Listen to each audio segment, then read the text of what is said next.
8절의 말씀 같이 읽도록 하겠습니다. 읽겠습니다. 시작. 나도 전에 받은 중요한 것을 여러분에게 전해드렸습니다. 그것은 곧 그리스도께서 성경대로 우리 죄를 위하여 죽으셨다는 것과 무덤에 묻히셨다는 것과 성경대로 사흘날에 살아나셨다는 것과 게베아에게 나타나시고 다음에 12 제자에게 나타나셨다고 하는 것입니다. 그 후에 그리스도께서는 한 번에 500명이 넘는 형제 자매들에게 나타나셨는데 그 가운데 더러는 세상을 떠났지만 대다수는 지금도 살아 있습니다. 그 다음에 야고보에게 나타나시고 그 다음에 모든 사도들에게 나타나셨습니다. 그런데 맨 마중에 다리 차지 못하여 난 자와 같은 나에게도 나타나셨습니다. 아멘. 잠깐 설교에서 기도하겠습니다. 하나님 아버지, 우리가 계속해서 부활장을 맞이하면서 부활에 대해서 집중적으로 생각해 보려고 합니다.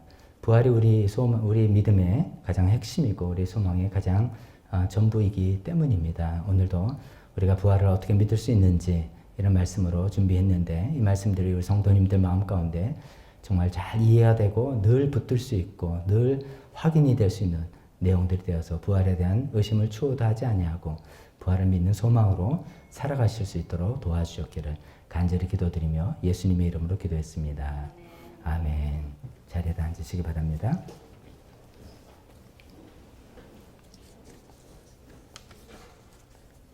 오늘 예배는 좀 또 특별하네요. 우리 어머님들 다 청출동 하셔서 얼마나 주물주물합니다. 앞자리가 딱 차 있으니까 한 400명, 500명이 앉아있는 듯한 자리입니다. 너무 감사합니다.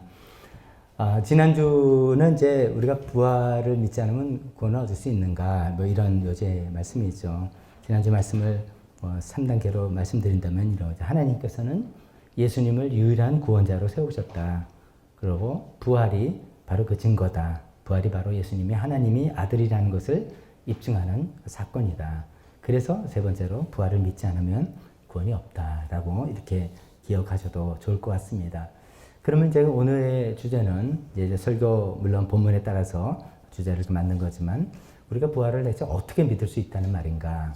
부활은 어떻게 믿을 수 있는가? 이런 제목으로 하나님 말씀을 증거하려고 합니다. 오늘 설교는 이제 미국에서 활동하시는 김영봉 목사님이라는 분이 계시는데 그 목사님의 설교를 제가 많이 참고했음을 미리 말씀드립니다. 우리가 교회에서 부활이라는 단어를 쓸 때 부활은 단지 죽었다가 살아났다는 것 이상이다는 것은 우리가 여러 차례 말씀을 드렸습니다. 죽었다가 사람이 심폐소생해서 소생하는 그런 것이 아니라 죽었다가 살아났지만 전혀 다른 존재로 살아났다는 것이 예수님의 부활의 특징인 것이죠. 앞으로 그런 건 더 다음 시간에 더 다른 시간에 말씀드리겠습니다. 그러나 이제 전혀 다른 존재로 살아나는 것이고 이것은 어쩌면은 우리가 알고 있는 이 물질 세계, 시간 공간의 물질 세계를 뛰어넘는 차원의 어떤 세계로 들어가는 그런 놀라운 일입니다.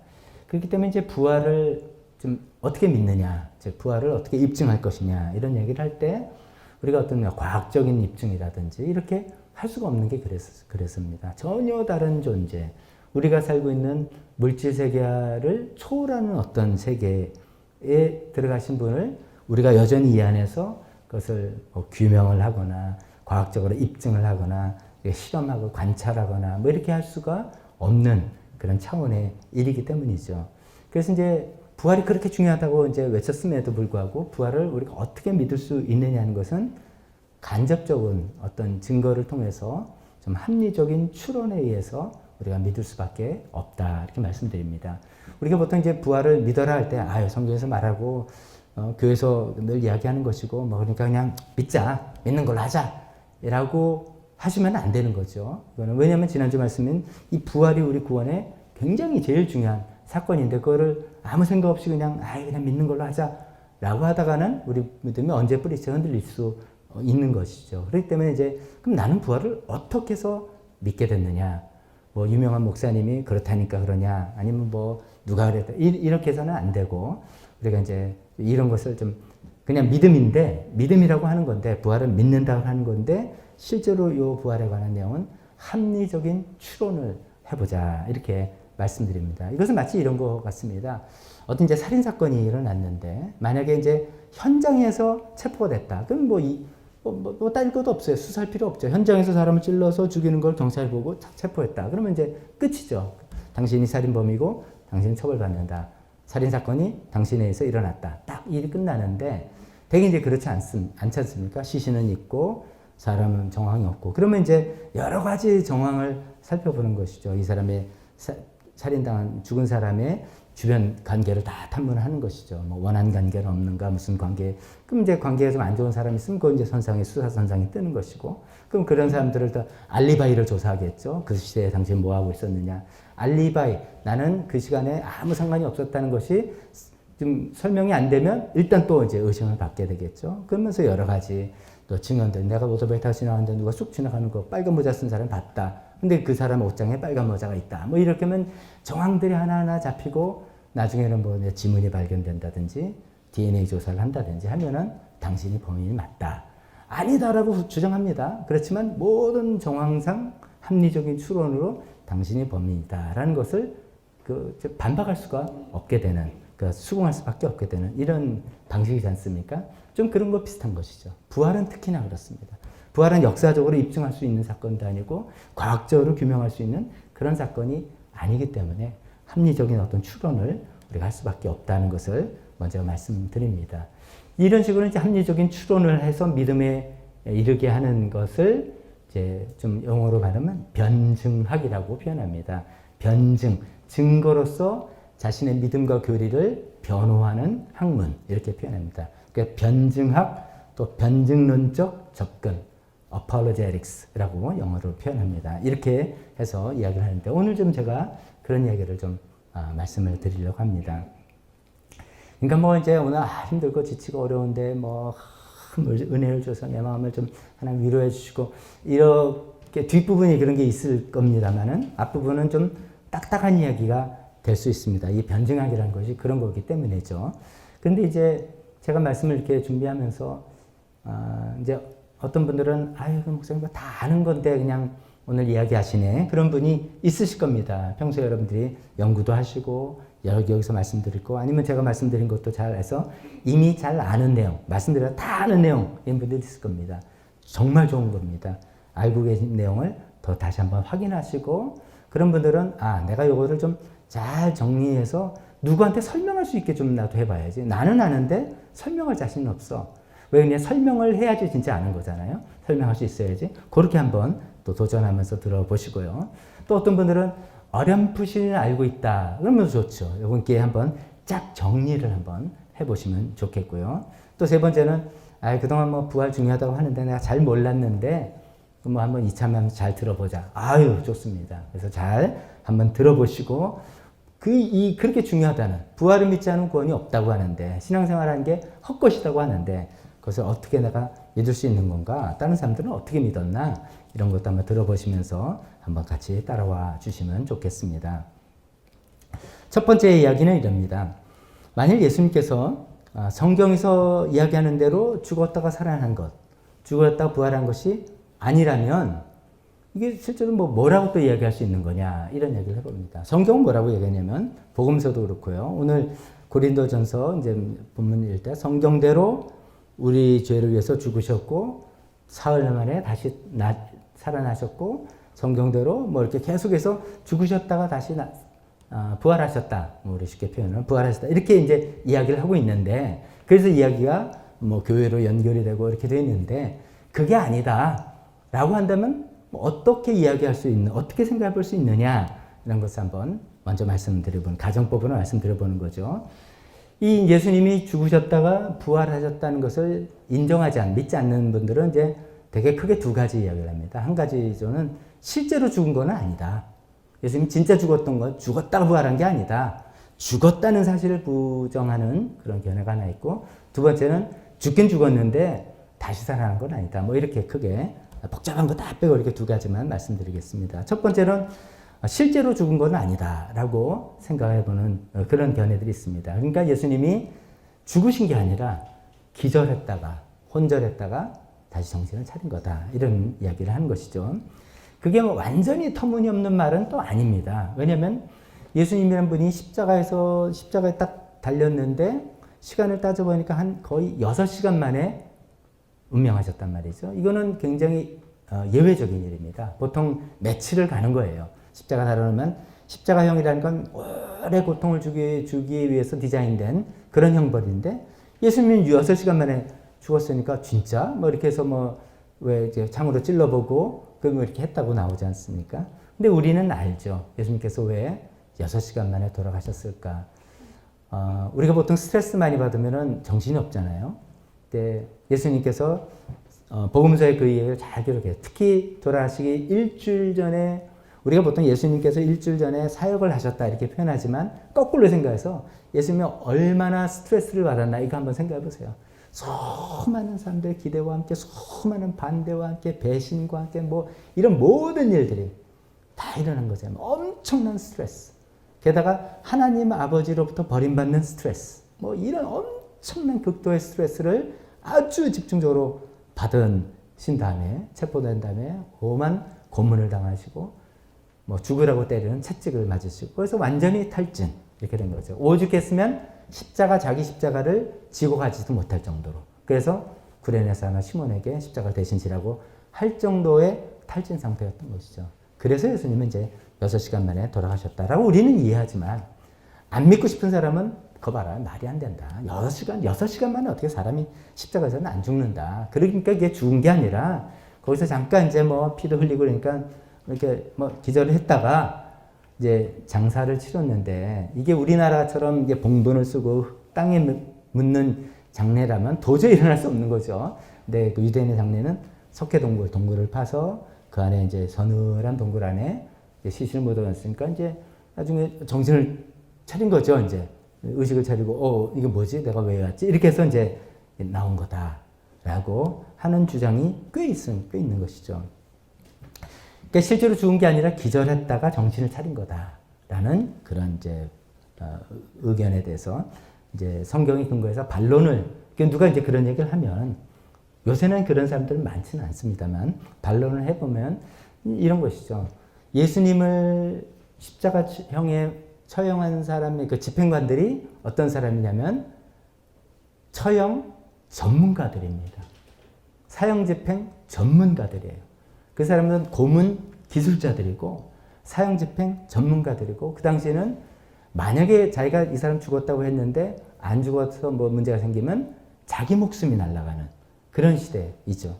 그러니까 그 사람들이 예수님이 정말 6시간에 죽었는가를 꼼꼼히 확인해 본 게 다 이유가 있는 것입니다. 수많은 사람을 처형했던 경험이 있는 사람들이죠. 마치 이런 거죠. 이제 뭐 특정인을 거론해서 그렇지만 뭐 이제 김재규 뭐 사형당했다는 걸 다 알지 않습니까?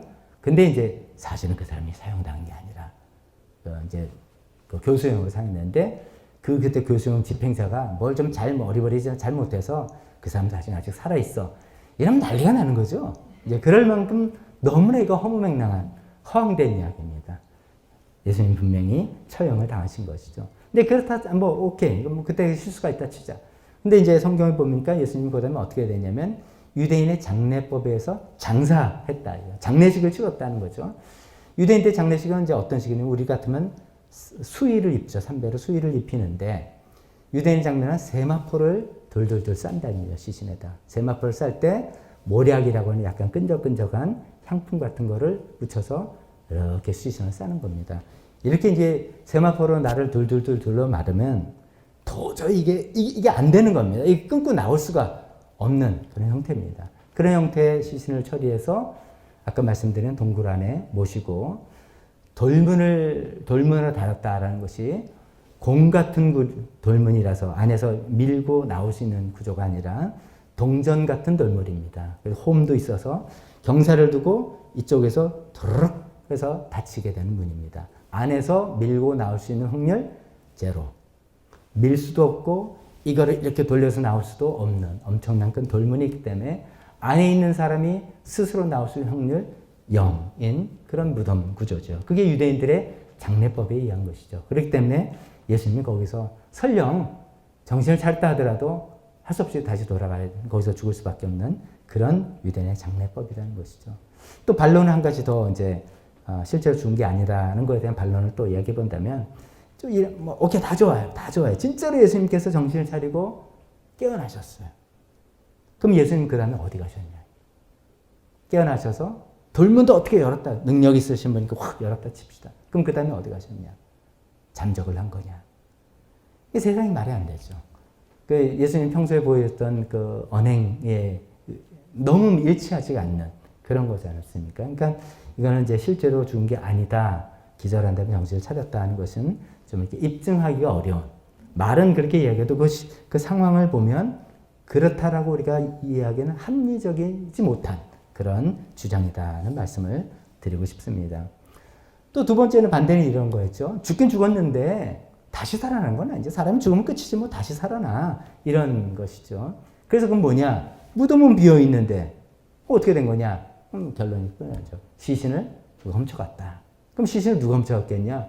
제자들이지. 제자들밖에 시신을 훔쳐갈 만한 그런 사람은 없지 않습니까? 그래서 제자들이 예수님의 시신을 훔치고 다시 살아났다라고 헛소문을 퍼뜨린 것이다 라는 그런 주장이 있습니다. 여기에 대해서 이제 또 반론을 해보면 이렇게 되는 것이죠. 우리가 이제 이런 것은 성경이 그냥 막 쓴 거다. 그냥 성경을 쓴 사람의 신실성, 어떤 사료로서의 진실성을 전혀 없고 그냥 자기 주장을 거짓말을 막 썼다라고 하면은 이야기가 안 됩니다. 아예 이야기가 안 되고, 그래서 성경은 자기네들 보고 관찰하고 자기네들이 믿는 바를 그래도 썼다라고 생각해 본다면 그 성경에 하면 예수님이 잡혀가시고 돌아가셨을 때 제자들의 심리 상태를 우리가 알 수 있습니다. 그 제자들의 심리 상태는 불안, 공포, 낙심, 절망, 두려움 이런 거지 않습니까? 스승을 잡고 왔으니까 여기서 끝날 것인지, 아니면 우리까지도 발본색원에서 2차 수색이 있을 것인지, 인생을 다 들여서 여기까지 따라왔는데 수포로 돌아갔다는 허망감, 두려움 이런 것에 사로잡혀 있던 그 제자들이, 조직적인 어떤 단체를 이루지 못했던 그 제자들이 어떻게 갑자기 용기가 나서 예수님의 시신을 우리가 어떻게 하자라고 했을 건가? 이것은 복음서에 나온 제자들의 심리 상태하고는 정반대 일이기 때문에 복음서 자체 이 기록이 완전히 가짜다 그러면 또 모르겠습니다만 이해할 수가 없다는 거죠. 근데 이제 또 두 번째 반론은 이런 거죠. 설령 그렇다 치자. 제자들이 그래 용기를 냈다고 칩시다. 또 성경에 하면 그 당시 이제 유대 지도자들인 그런 생각을 했죠. 이 사람들이 평소에도 예수라는 사람 죽고 난 다음에 다시 살아날 것이다. 그러면 더 골치 아파진다. 라고 빌라도 총독에게 부탁을 해서 로마 경비병들을 붙여달라고 한 것이죠. 그러니까 이것이 경계를 쓰는데, 무덤을 지키는 경계 쓰는데, 뭐 누가 오긴 뭘 와 하고서 뭐 이제 경계라는 게 오래 맨날 되면 지루하잖아요. 그러니까 이런 상황이 아니라 지금 저 사람들이 뭐 누가 올지도 모른다는 걸 미리 알고 있는 상태에서 대비하는 경비병들이에요. 특별 지시를 받았어요. 총독으로부터. 뭐 누가 온지도 모른다니까 너네 잘 지켜. 라고 하는 특별 명령을 받고 지키는 로마 경비병이에요. 로마 전문 군인들 경비병들이에요. 그러니까 허술한 애들 보이는 게 아닐 거라는 것이죠. 그런데 제자들이 뭐 태권도 구단입니까? 뭡니까? 그들을 착착착 해가지고선 그들을 처치하고 돌문을 열고 시신을 갖다. 가능성이 0.1%는 있을 겁니다. 근데 그것을 믿는 것은 정말 합리적이지 못한 그런 생각인 것이죠. 그 다음에 시신을 훔친 다음에 그 시신이 예수님이 부활했다고 이제 소문을 내는데, 부활했다고 주장해서 제자들한테 무슨 유익이 있는가? 무슨 유익이 있는가? 실제로 부활했다 주장해서 유익은커녕 고난과 박해밖에 안 받은 건데, 그것도 좀 시신을 훔쳐서 그런 용기는 어디서 났으며, 그 로마 군병을 어떻게 제압을 했으며, 그 다음에 예수님 부활했다고 해서 무슨 유익이 있겠는가? 이건 또 도저히 또 말이 되지 않는 그런 주장이라고 생각합니다. 그래서 이제 크게 두 가지죠. 예수님이 죽었지만 죽은 게 아니라 정신을 잃다가 깨어났다는 것도 좀 말이 안 되고, 또 실제 죽었지만 다시 살아난 거 아니다. 시신을 훔친 거다라는 것도 좀 여러 가지로 말이 안 된다는 것이죠. 그래서 이제 그게 아니라 진짜 어떻게 보면 우리가 보지 못해서 그렇지, 우리가 한 번도 경험해 보지 못한 일이라서 그렇지, 예수님이 진짜 죽으셨다가 다시 하나님께서 그를 살리신 거다 라고 정말 그걸 받아들인다면 그때 비로소 성경에 있는 여러 가지 일들이 좀 이렇게 퍼즐이 맞아 떨어지는 일들이 있습니다. 어떤 퍼즐이 있냐면 이런 거죠. 좀 전에도 말씀드린 것처럼 제자들의 심리 상태입니다.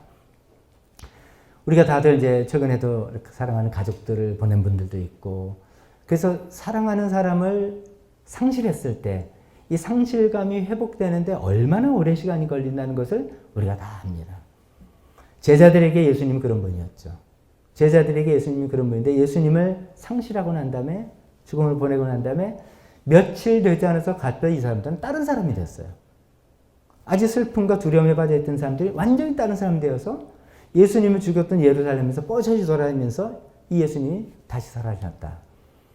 이런 부활의 메시지를 전했다는 것도 놀라운 거지만 이 사람들이 마음 상태가 완전히 이렇게 바뀌었다는 것이 야, 어떻게 사람이 이렇게 바뀔 수 있지?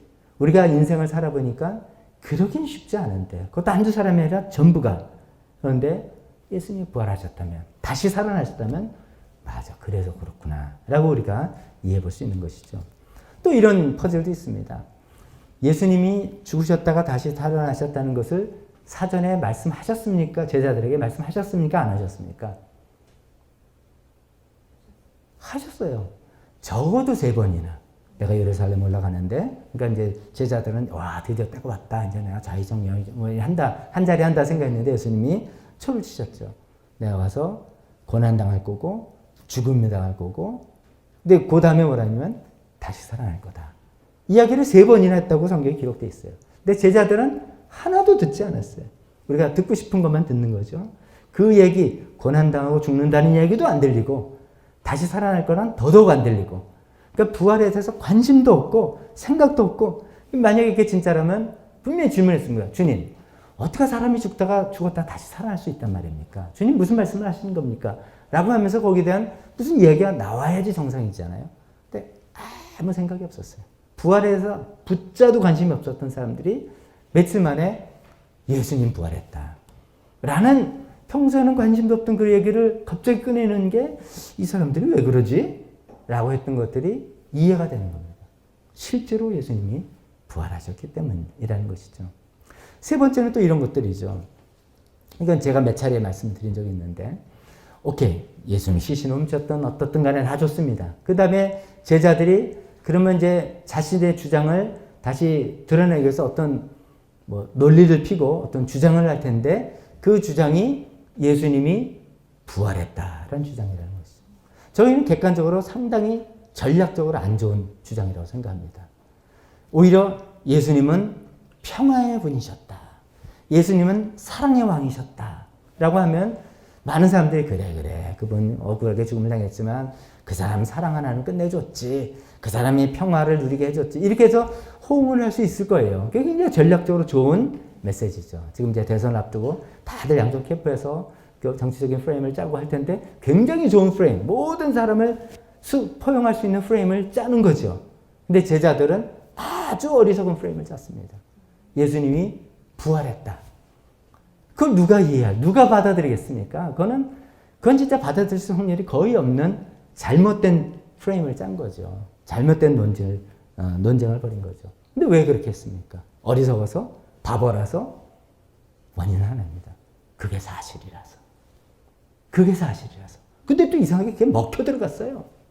그 사람들이 먹혀 들어가고 이래서 예수님 부활로 인해서 기독교가 탄생을 했다는 것이죠. 4번째, 또 궁금한 거는 그렇게 막 이야기할 때, 아니 유대 지도자들은 왜 예수님의 그 무덤에서 시신 한 바퀴만 이렇게 예루살렘 거리 한번 돌리면 끝나는 거잖아요.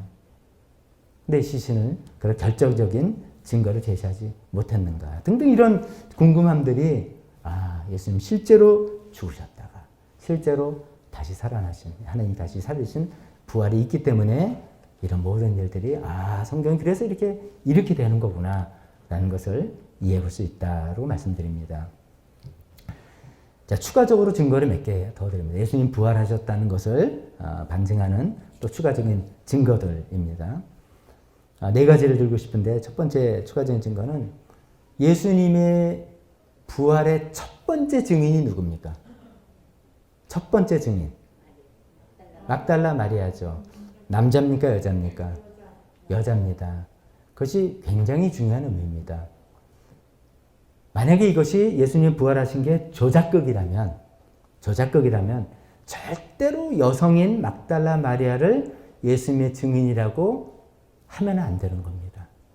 왜냐하면 그 당시에 죄송합니다만 여성들은 증인으로서의 신뢰성을 인정받지 못할 때입니다. 여자가 뭐라 그러니까 여자들이 뭘 알겠어. 죄송합니다만 제가 아니라 그 당시에 그렇게 되는 사람이라서 정말 예수님이 죽었다가 살아났다는 부활을 조작을 하고 싶었다면 베드로를 첫 증인으로 세웠어야 됩니다. 요한을 첫 증인으로 세웠어야 되는 겁니다. 남자, 신뢰할 만한 남자를 첫 증인으로 세워야지만 그것이 먹혀들 가능성이 많은 건데 여자, 막달라 마리아 7 귀신 들렸다가 그랬더는 뭐 별로 과거의 전력도 좋지 않은 그 여인을 부활의 첫 증인으로 세웠다는 것은 그것이 조작이 아니란 강력한 증거이기도 한 것이죠. 막달라 마리아를 비롯한 여인들은 순수한 마음입니다. 예수님께서 십자가에 달리신 돌아가시고 다음날이 바로 6월절이 큰 안식일 시작을 해서 급히 서둘러서 장례를 해서 장례식을 세마포로 싸고 뭘 했지만 굉장히 이거를 빨리빨리 서두르게 하느라고 그렇게 마음이 아팠던 거예요. 주님께 그 유대인의 관습에다가 향이 나는 향품을 막 이제 발라드리고 해야 되는데 그걸 못한 게 계속 마음에 걸렸던 거예요. 그래서 안식일이 지난 다음에 우리가 활동할 수 있는, 안식일 날은 일하면 안 되니까 안식일을 지나고 첫날 동특일 기다려서 무덤가에 가서 그 군병들에게 경비병들이 사정을 하면은 혹시나 좀 열어줄까?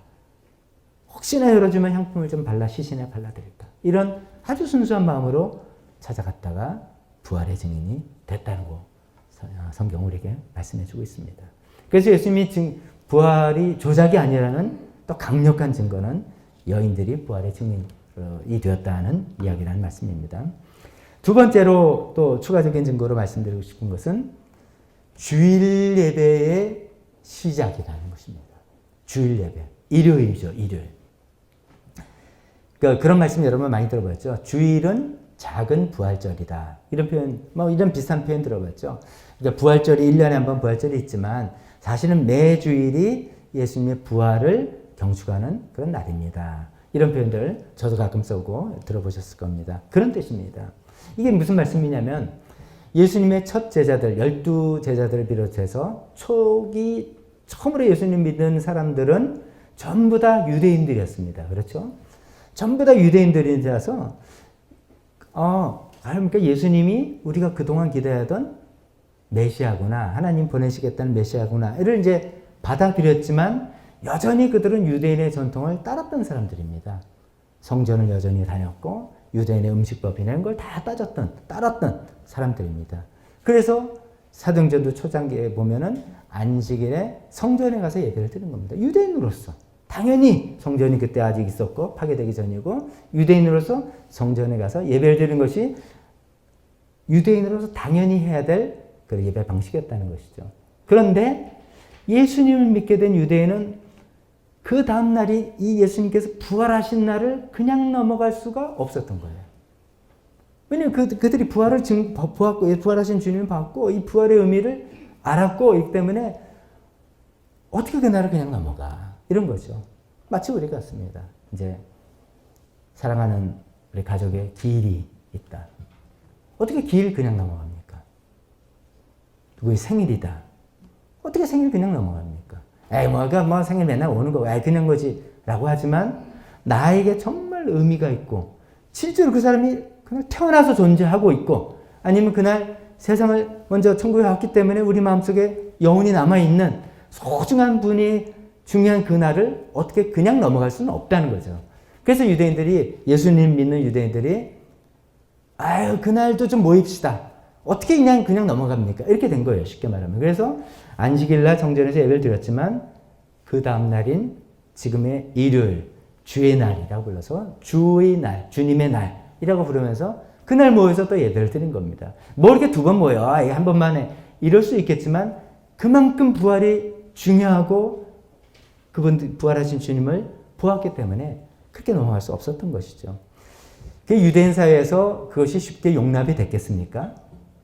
이상한 애들이다 생각하는 거죠. 저 이상한 이단들이 안식일날 모이지 그 다음날도 또 모여서 뭐 이상한 짓거리들 한다라고 탄압도 있었을 거고 핍박도 있었고 오해도 있었을 것입니다. 그래도 그것을 포기할 수 없을 만큼, 왜냐하면 주님이 진짜로 부활하셨기 때문입니다. 진짜로 부활하신 주님을 그들이 만났기 때문입니다. 그래서 그런 것을 핍박과 오해를 통해서라도 꾸준히 이어나가다가 점점 이 복음이 이방적으로 펼쳐지고 유대인의 전통과는 상관없는 그런 식으로 넘어가서는 주일날 모이는 것이 훨씬 더 자유로워지고 편하게 돼서 그것이 오늘날 주일 예배의 정착이 된 것이죠. 그래서 좀 이런 겁니다. 예수님이 부활이라는 것이 예수님이 부활하지 않았으면 주일날이 없는 겁니다. 극단적으로 말하면. 주일이라는 것이 있을 필요가 없는 겁니다. 실제로 누가 태어나지 않았다면 그 사람의 생일은 사실은 존재하지 않는 거죠. 누가 실제로 죽지 않았는데 기일은 없는 거다. 똑같다. 이렇게 생각하시면 되겠습니다. 세 번째 또 추가적으로 증거는 이것도 큰 겁니다. 우리가 예수님을 하나님으로 예배하지 않습니까? 그렇죠. 그래서 그 교리가 발전돼서 삼위일체 이렇게 표현하죠.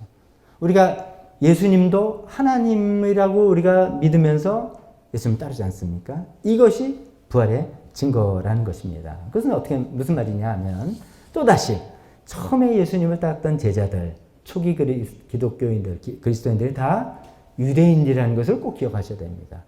이들이 유대인들인데 유대인들 입장에서 우리에게도 마찬가지지만 유대인들에서 제일 중요한 율법, 계명이 뭐라고 합니까? 우리가 10가지 만들어 놓은 거. 유대인들이 꼭 따라야 되는 10가지 계명, 그걸 뭐라고 합니까? 십계명이잖아요. 가장 중요한 십계명. 십계명 중에 넘버원이 뭡니까? 나 외에 다른 신을 두지 말아라. 그러니까 유대인들은 가장 중요한 계명이 십계명인데 십계명 중에서 가장 중요한 게 하나님, 그 말씀하신 건 여호와 하나님이죠. 여호와 하나님 외에 다른 신을, 다른 신적 존재를 두면 안 된다. 그것이 가장 중요한 계명이었어요. 그래서 유일신자들이다 이렇게 표현하잖아요. 당시의 사람들은 전부 다 다신교, 뭐 우리도 뭐 여기도 신 있고 저기도 신 있고 한 것처럼 이런 건데 유대인만은 유일신, 하나님 한 분이다라고 생각했던 겁니다. 그런데 초기 기독교인들은 어떻게 하냐면 예수님을 완고하게 제가 표현해서 하나님의 아들 이렇게 표현합니다. 근데 하나님의 아들이란 뜻이 제가 몇 차례 말씀드렸죠. 하나님 왜 아들이 하나밖에 없나 이런 뜻이 아니라 하나님과 동일한 종류의 존재다라는 뜻이에요. 그래서 예수님을 하나님의 아들이라고 표현하면서 즉 예수님이 하나님이다 이렇게 고백하는 거예요. 어떻게 하느냐? 지난주 로마서를 통해서 살펴봤죠. 죽었다가 살아나심으로써 하나님의 아들이라는 것을 확증하였다라고 이야기하는 거죠. 그건 뭡니까? 신성모독이잖아요. 유대인 전통에서는. 그렇지 않습니까? 신성모독, 유일신 하나님만 믿어야 되는데 예수님도 하나님이라고 주장을 하는 것이죠. 그렇지만 유대인들이 예수님을 만난 유대인들이 예수님의 부활을 본 유대인들은 그런 고백을 안 할 수가 없게 된 거예요.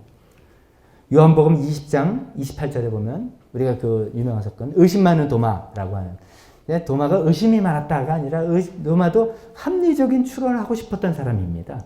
그 사람이 이제 나중에 결론을 하잖아요. 예수님께서 만져봐라 막 하니까 참아 못하면서 그 고백을 이렇게 하죠. 도마가 예수께 대답하기를 나의 주님, 나의 하나님. 이것은 요한복음의 그 모든 결론 중에 하나입니다. 예수님이 지혜롭고 훌륭하시고 멋지신 분이 아니라 예수님은 하나님이시다. 그걸 어떻게 하느냐? 부활하신 모습을 보고 알게 되었다. 라는 결론을 도마의 걸 통해서 이렇게 이야기한 것입니다.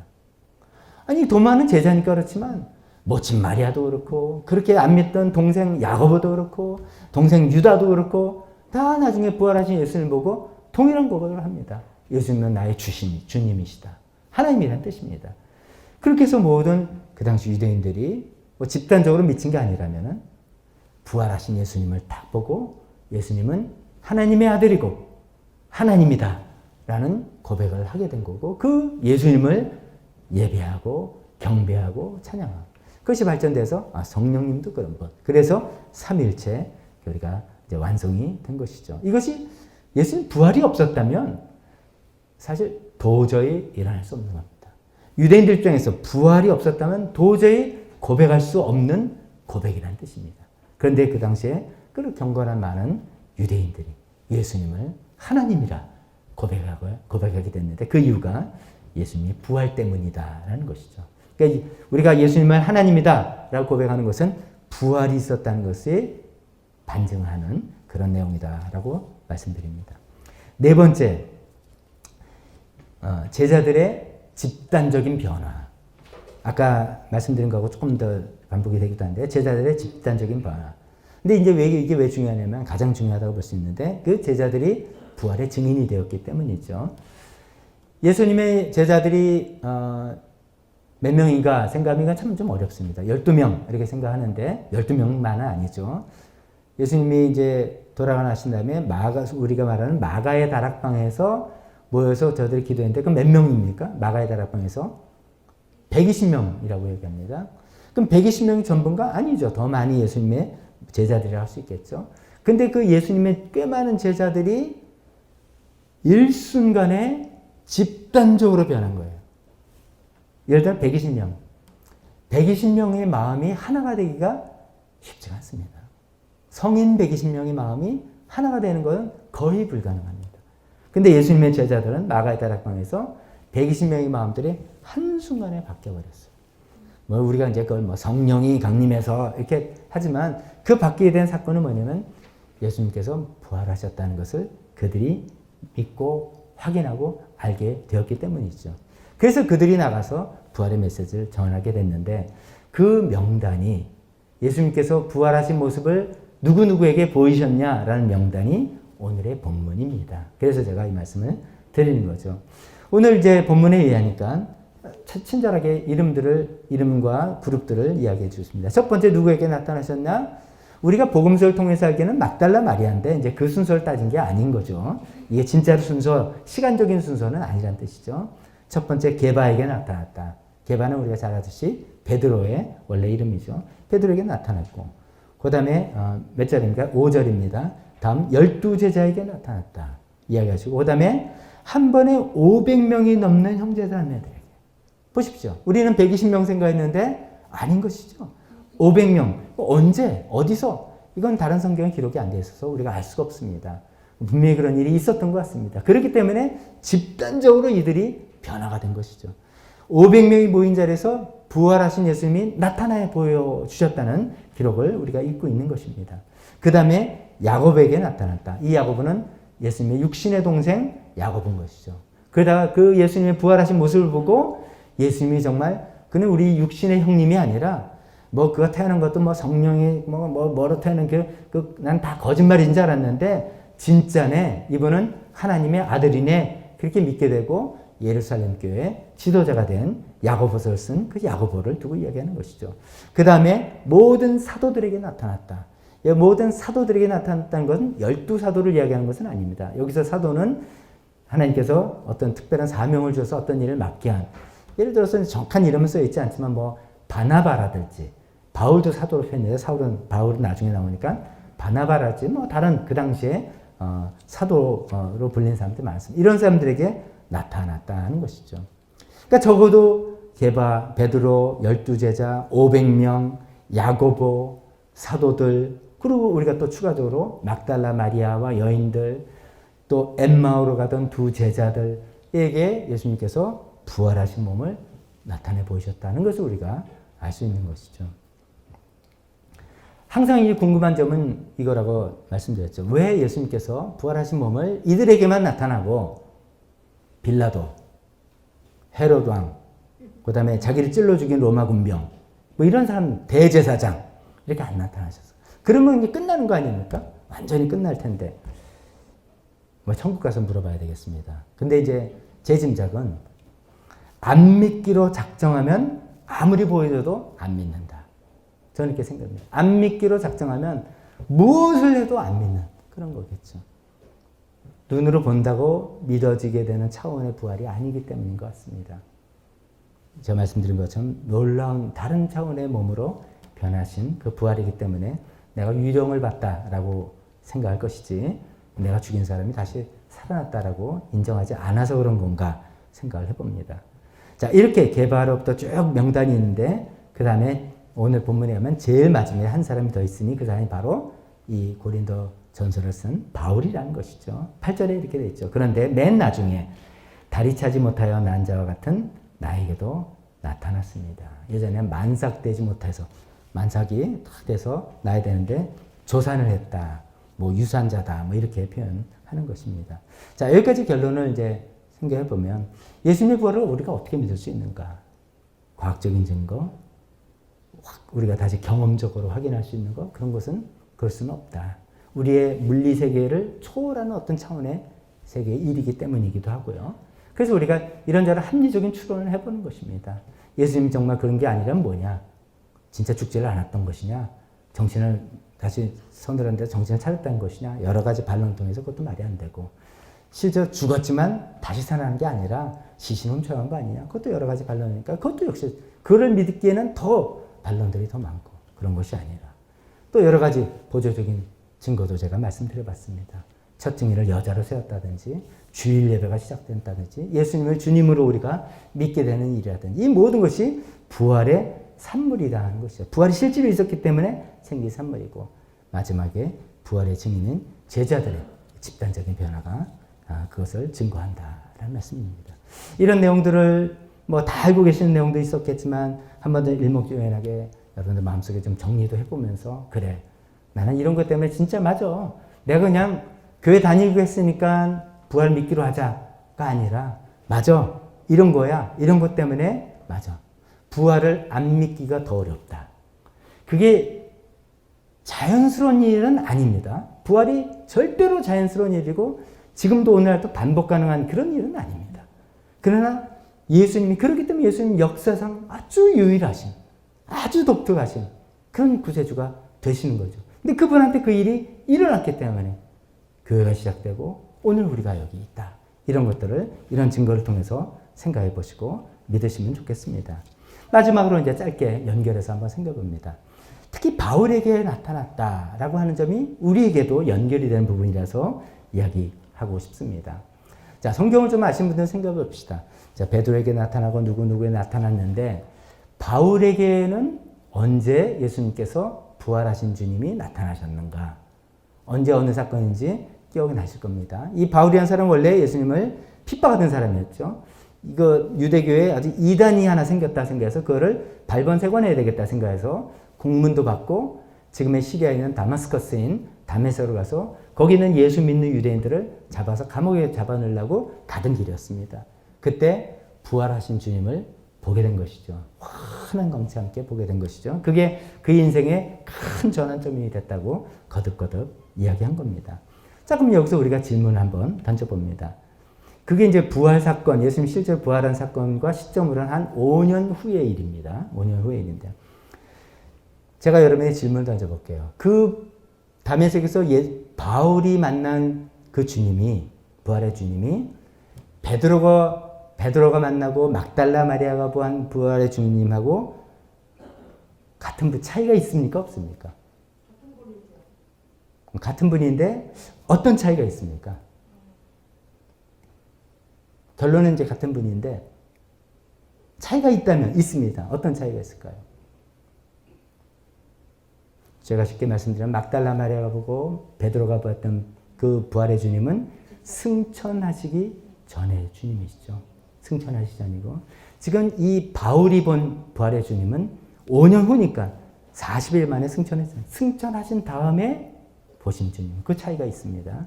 차이는 있는데 그러면 다른 분입니까? 같은 분이죠. 이게 굉장히 중요한 포인트입니다. 승천하시기 전과 승천하신 다음의 분이지만 바울이 승천하셨다가 자기가 경험한 주님을 만났을 때 나는 부활의 주님을 만났다. 그 주님은 모든 사람들이 경험한 주님과 같은 분이다 라고 할 때 바울뿐만이 아니라 지금 이 시간을 살고 있는 저와 여러분도 이 부활의 주님을 만날 수 있다 없다? 있다. 부활의 주님을 만나는 명단은 여기서 끝난 이 명단이 닫힌 명단이 아니라는 것입니다. 아, 옛날에 누가 만나고 야, 그 사람들 참 좋겠다.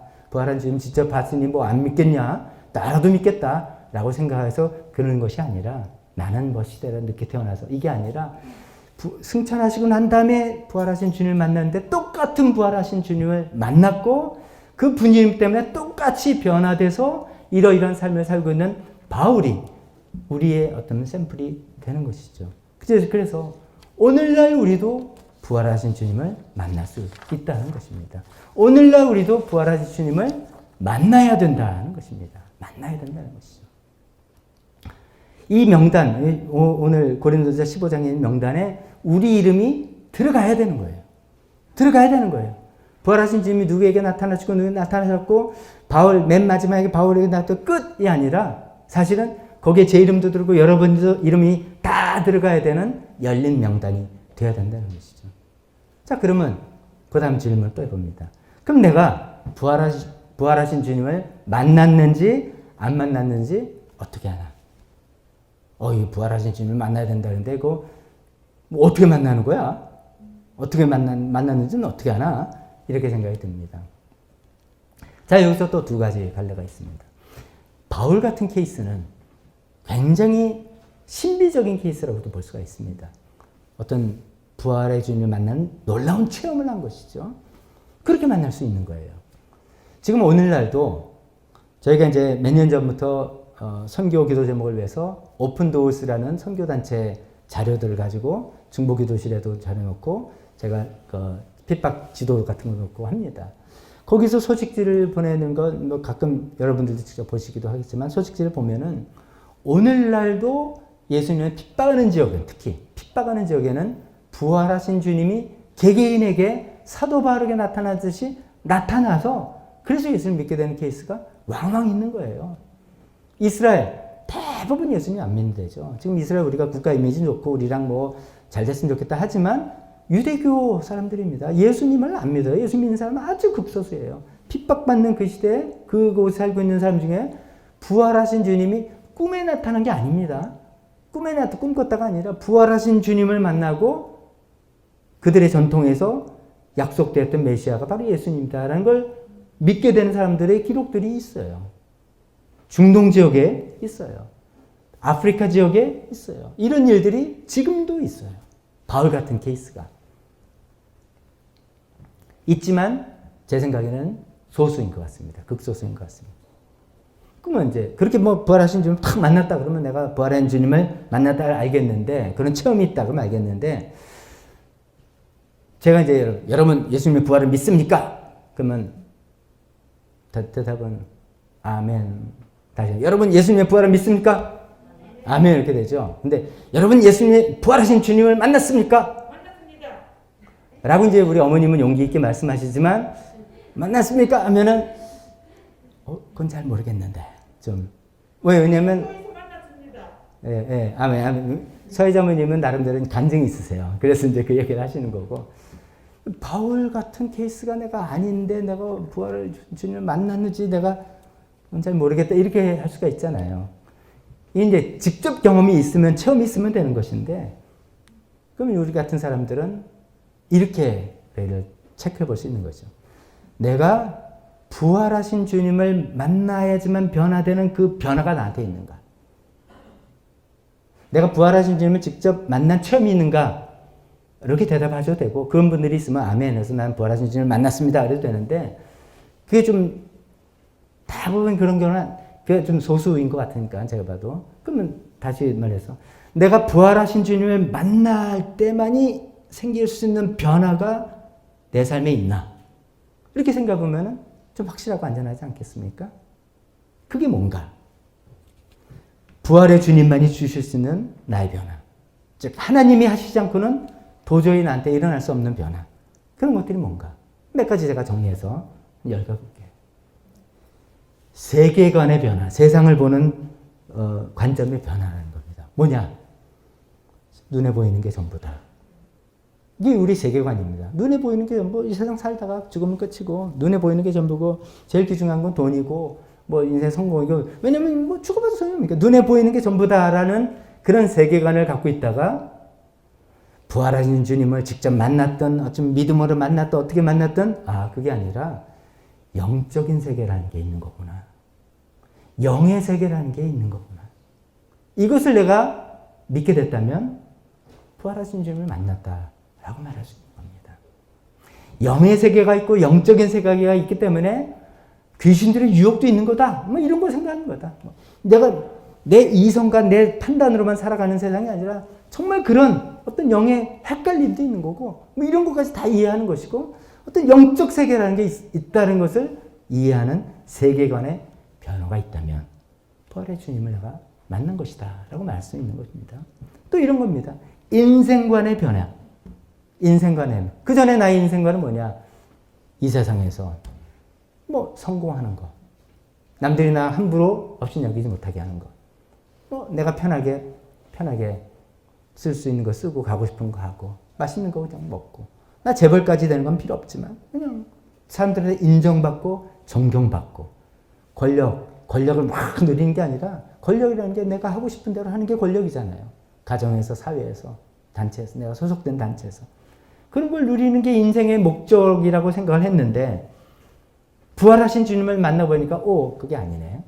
오늘 갈라디아서 2장 20절처럼 내가 아니라, 이제 사는 것은 내가 아니라 내 안에 계신 그리스도께서 사신, 부활하신 주님께서 하셔서 주님의 뜻대로 사는 것이, 하나님의 뜻대로 사는 것이 인생의 목적이네.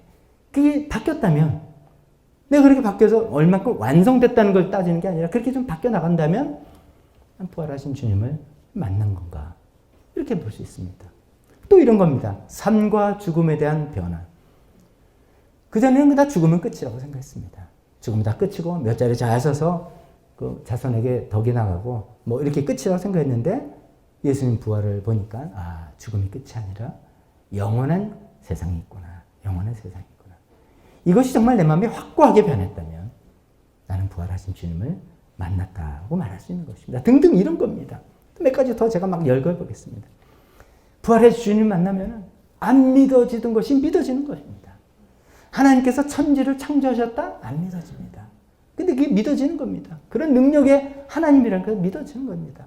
하나님께서 어떻게, 죄는 내가 졌는데 저분이 대신 죽고 그분을 믿으면서 내가 용서를 받는가? 말이 안 된다라고 생각했는데 그게 믿어지는 겁니다. 또 부활하신 주님을 만나면 결코 끊을 수 없던 그 죄의 습관들이 끊어지게 되는 겁니다. 내 힘으로 할 수 없었던 어떤 결심들을 이루어지게 되는 겁니다. 하나님의 권위 아래 내가 들어가는 것을 살아가 보게 되는 겁니다. 참 이거 큽니다. 우리가 정말 내 생각 확고하게, 내 확신, 분명히 아무리 따져봐도 이게 분명히 맞다고 하지만 하나님의 권위 아래서는 아닙니다. 라고 내려놓을 수 있는 것이 진짜 부활하신 주님을 만난 사람만이 할 수 있는 그런 변화들이죠. 이런 변화들이 여러분 삶에 있다면, 부활하신 주님을 바울처럼 보지는 않았을지라도, 이스라엘의 어떤 분처럼 그렇게 만나지는 않았을지라도 부활의 주님을 만난 분이다, 이렇게 말할 수 있을 것입니다. 우리가 그렇다면 계속해서 이런 인도하심을 받아나가면서 살아봤으면 좋겠습니다.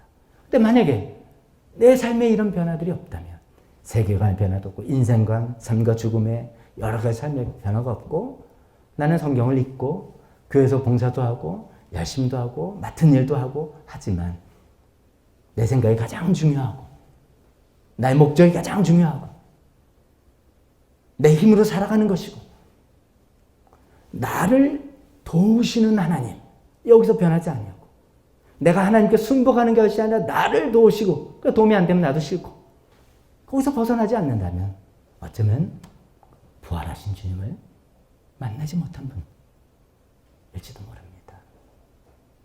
우리 삶을 점검해보고, 부활을 믿지 않으면 구원이 없다, 지난주에 말씀드린 거죠. 그렇다면 우리 신앙생활은 굉장한 문제입니다.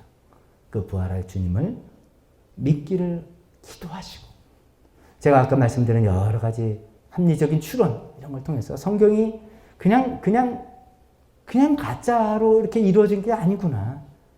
수많은 사람들이, 그래도 꽤 똑똑한 사람들도 있고 지성적인 사람들도, 그런 사람들이 다 그래도 부활의 주님을 그 앞에 무릎 꿇고 그 안에 내가 얼마큼 잘 살지 못한지를 떠나서라도 그 인정하고 살아가는 것들이 다 이유가 다 있구나 라는 생각에 부활하신 주님을 맞아드리고 우리 삶에 이런 변화들이 생겨서 정말 하나님께서 기뻐하시고 우리에게 주시는 아름다운 축복을 누리고 하나님 뜻대로 살아가버는 이런 축복을 누리는 우리 모두가 되시기를 주님의 이름으로 축원합니다.